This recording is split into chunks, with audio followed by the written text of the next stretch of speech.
Fabulous game. Thought it was entertaining, back and forth. I thought Purdue played great today, but I thought our kids really had to dig down deep, and they were obviously shot it very well from the three-point line today, but they also executed. And, in an environment like this, which again, good for women's basketball when we have crowds like this, loud, tough environment, but we've played in front of tough environments before, so that doesn't bother this group, which I appreciate. But without Sid being in there, she is our energy, and we had to have other people step up. Chloe was huge today. Sara does what Sara does, puts a lot of pressure on the defense. So does this one over here. But I thought to have one, two, three, four guys in double digits today. We were not very happy with the rebounding difference, and we know we have to be better there, as well as taking care of the ball. 18 turnovers is too much for our basketball team. But in spite of all that, I'm just really proud of our group, and we got up, we got down, we got up, we got down, we got up, and then found a way to win. So, really, like I said, really proud of my guys. Raise your hand for questions. Mike, go ahead. Teri, if you could... Can you grab the mic? They've got a mic for you right there. Yeah, Teri, with Sydney, when did the injury happen, and do you have a timeline for her injury, kind of being out? Yeah, so what is today, Sunday? So it would have happened Friday in practice, and she's going to have another appointment on Monday, and then we'll know more. Yeah, unfortunate, but every team has adversity at some point, and like I said, somebody had to step up today, and I thought all of those starters, Sara, Mac, Chloe, Yarden, really had to step up in her absence. Chloe, Coach Moren mentioned that you guys had 18 turnovers, but only one in the fourth quarter. What settled you down offensively, and what kind of just got you into the right flow? Yeah, I think it starts in timeouts. The starters sitting, telling each other, calm down, we're good. Obviously, the crowd got into it at one point, but just settling each other down, knowing we're going to win this game. Teri, you had to play both Chloe and Sara the entire game without Sydney available. Was that the plan going into today? And just how much were you able to get? How much did you tell them going into today they need to step up with Sydney out? Just what you get? Well, I don't know that I told them they were both going to play 40 minutes, but again, you have to do what you got to do, and these guys are both in tremendous shape. They have the experience. They also, they probably don't know those timeouts were a little longer than normal too, so they got some extra rest time. Just felt like I thought Sara was great defensively. Chloe always has a task of a tough offensive player to have to guard, and so. I don't know that we anticipated him having to play him the entire game, but we needed to. Question back. Go ahead. For Chloe, what kind of performance or what kind of mindset does a performance like this give for you on the offensive side of the ball with Sid being out for maybe the foreseeable future? Yeah, I think you said it right there. I think we all had the mindset of, with Sid being out, we all need to do a little bit more. We kind of went through the same thing last year with Graceberger, so adversity is nothing new to us. We got a question in the front here. Talia, raise your hand. Teri, I don't know if you've even seen this yet, but at Ohio State today, there was a court storming, and Caitlin Clark got hurt, was part of a collision with another player. What are your thoughts just on court stormings in general? She had the wind knocked out of her. There was no serious injury. She's not hurt, but Yeah. I'm just wondering what your thoughts are on court storming. Court storming. Oh, because they won? Yeah. Oh. Okay. Again, I think it, and your guy here, Matty P, has talked about that, right? So, I don't think there's a place for it. Again, and these kids, have to be protected. I think facilities have to be mindful and do a great job of, anytime that could potentially happen, I think it's up to the institution to make sure there's a plan in place for things of that nature not to occur. Hey, Teri. Hi. Hey. Nice seeing you. Talk a little bit about Sara's. I think she's vastly improved even when she was at Minnesota. Talk about some of her progression since she's been down in Bloomington. Well, again, it just took Sara a year. I think last year was a year of just trying to, figure out how we did things and, our standards, our expectations. But, you got to give it to Sara. She really worked hard over the summer. She transformed her body, and not just her body, but her strength. She is has broken a lot of records in the weight room over the summer, for us. And so, I think with time and the experience that she got a year ago, she came in extremely confident. This is a kid that does her work outside of practice times. She believes in her shot. We believe in her. She's an incredible talent, incredible shooter, very difficult to guard.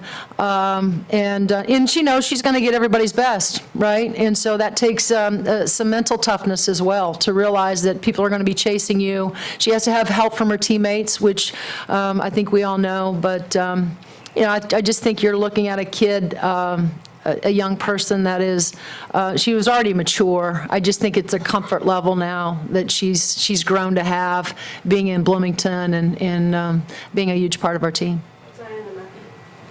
Sara, you guys hit 15 threes as a team today. You hit 6 of them, and you guys were just able to get open time and time again.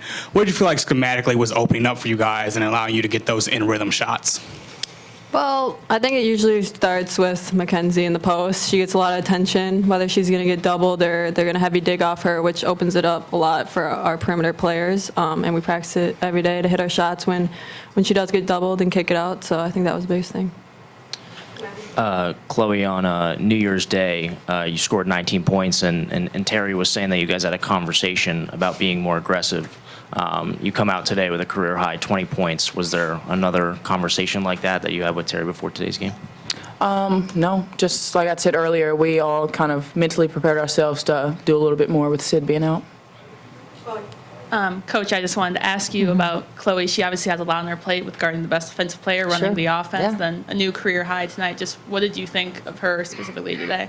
Well, it's what I already know. I mean, she's as tough as they come, right? And she's reliable, and I trust her with not just the decisions that she's able to make on the floor, but we trust her with having the assignment to guard, the other opposing best offensive player.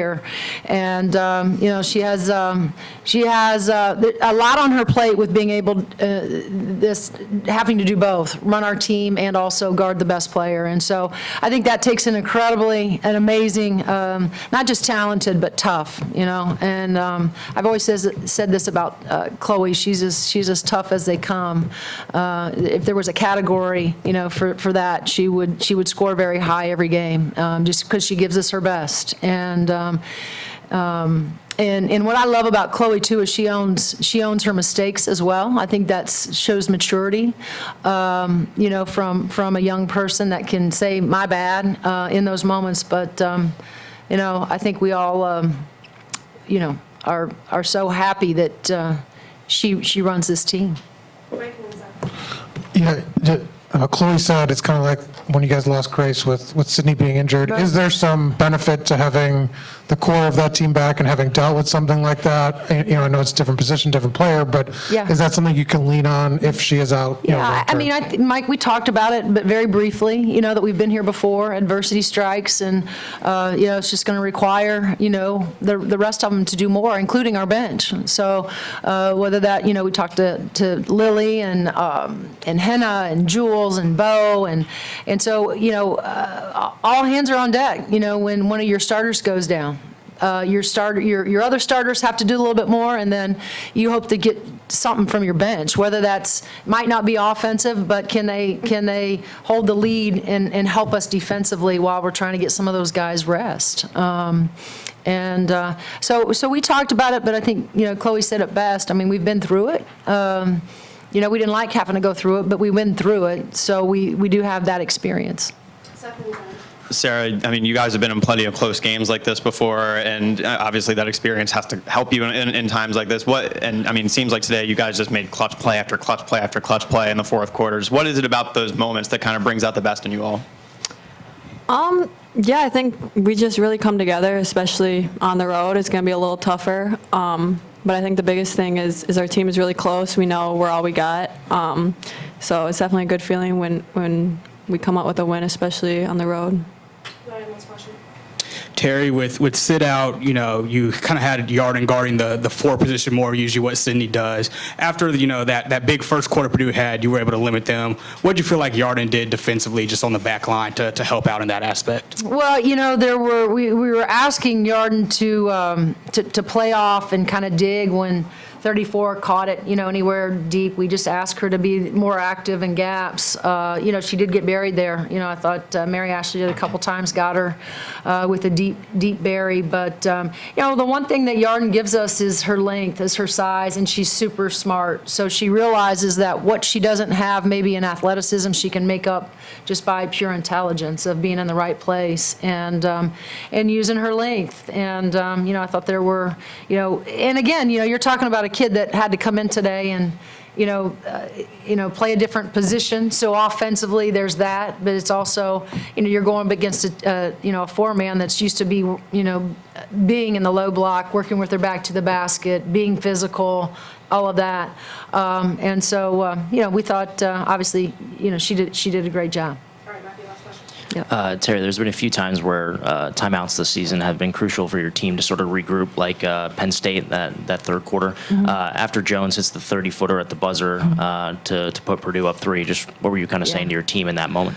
I don't remember other than, it was right, we were just going into the 4th, right? Yeah, I mean, it's one of those, again, if we're going to win the game, we got to lock in. We got to lock in defensively. We got to rebound at much better, and then we have to be able to execute. But, the one thing that we don't do, although it could be spirited, we don't panic. And I don't panic with these guys.